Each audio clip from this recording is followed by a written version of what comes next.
There is ample evidence that mail order can be a way to riches, and Joe Karbo has carefully cultivated that image.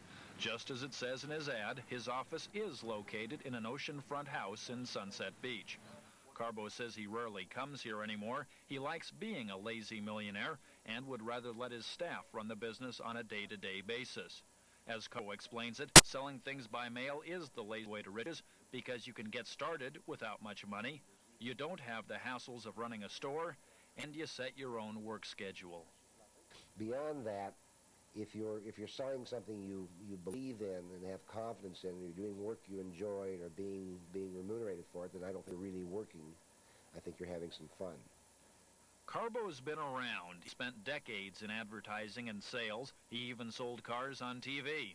He obviously can produce an ad that stirred up a lot of business. But why do his ads always skirt the subject and never specifically mention the mail order business?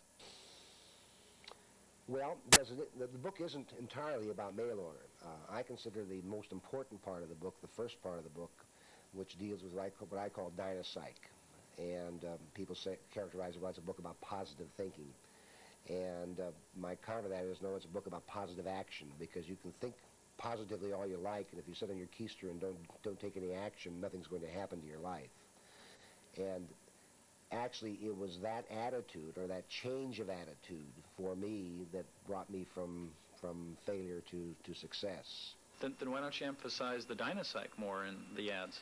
Well, basically, because we don't emphasize anything. What we're talking about is a change and an opportunity. The opportunity for Joe Karbo has led to a busy operation at Computer Lane, Huntington Beach. 42 people here process the mail orders, sometimes as many as $70,000 a week, he says.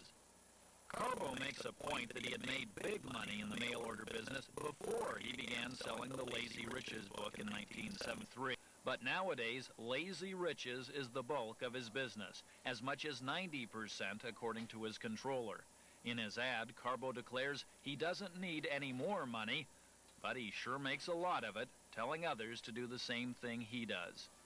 Most of his other products are also books or pamphlets, how-to guides, what Karbo calls opportunity items.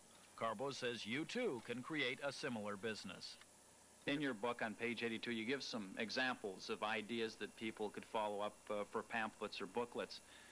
And some of the ideas for books are prospects for trade with Russia and China, brainwave control, biological rhythms, quasars and pulsars. Do you honestly believe that the common man can write intelligently about subjects like that? Well, the ones you've selected require education expertise. I suspect you pulled that out of a list of possible projects. I think almost anybody can form themselves and become an expert in an area that interests them.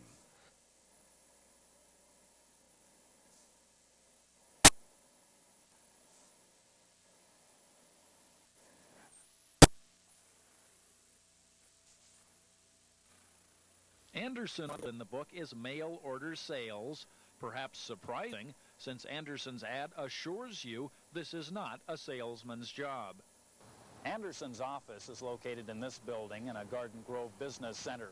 Anderson won't let us inside to see his business, and he refuses to even talk about it on camera unless he can choose the questions. And if they deal with the specifics of his mail order business, Anderson does not want the public to know. But you can learn a lot from Anderson's mailer, which includes a pitch for what he calls his mail order merchant sampler package, the price $38. It offers booklets you can reprint and resell with titles like Discover the Secrets of Australia, Where the Money's At, and The Mystery of the Orient, How to Make Money with Japan. Anderson also offers to sell you biorhythm charts you can resell, telling the right time to bet the horses, among other things. Clearly, Anderson makes money selling people ways they can try to make money.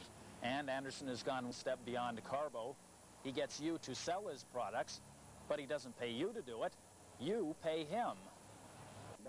Joe Karbo was somewhat bemused by all this. He says Anderson bought a copy of his years ago and even sent a testimonial. Dan achieve whatever success he had by buying my book, and I have a letter which I've shown you to attest to that. Well, that brings up an interesting point. Yeah. Can you fault a guy for following your own advice? No, I don't fault him.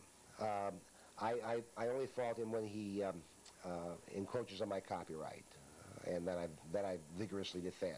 His very early ads did infringe on our copyrighted material, and I called that to his attention, and he withdrew that. Karbo flaunts his testimonials in his ads, but he admits not all his readers have followed his doctrine, and bottom line is this: reading The Lazy Man's Way to Riches does not automatically make you rich. Some people have found a new outlook and a new life, and probably the majority of them have not, because they haven't been wanting to take that extra step to implement it. But Karbo did follow his own advice, and he had the talent and drive to make it work for himself. His business is evidence of that. Now he has time for other things, like acting and community theater. It's difficult because Karbo has begun limping noticeably in recent years. Doctors figure he may have multiple sclerosis, but he refuses to let that slow him down, especially when he has the chance to play a dirty old man in ancient Rome. Isn't that what you want? Does cross my mind. You must know one thing. What is that? Though you have my body, you shall never have my heart.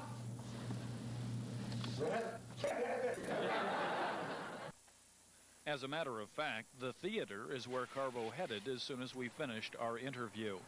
No matter what you think of his ads or his book, he's certainly come a long way since pitching jalopies on all-night TV shows.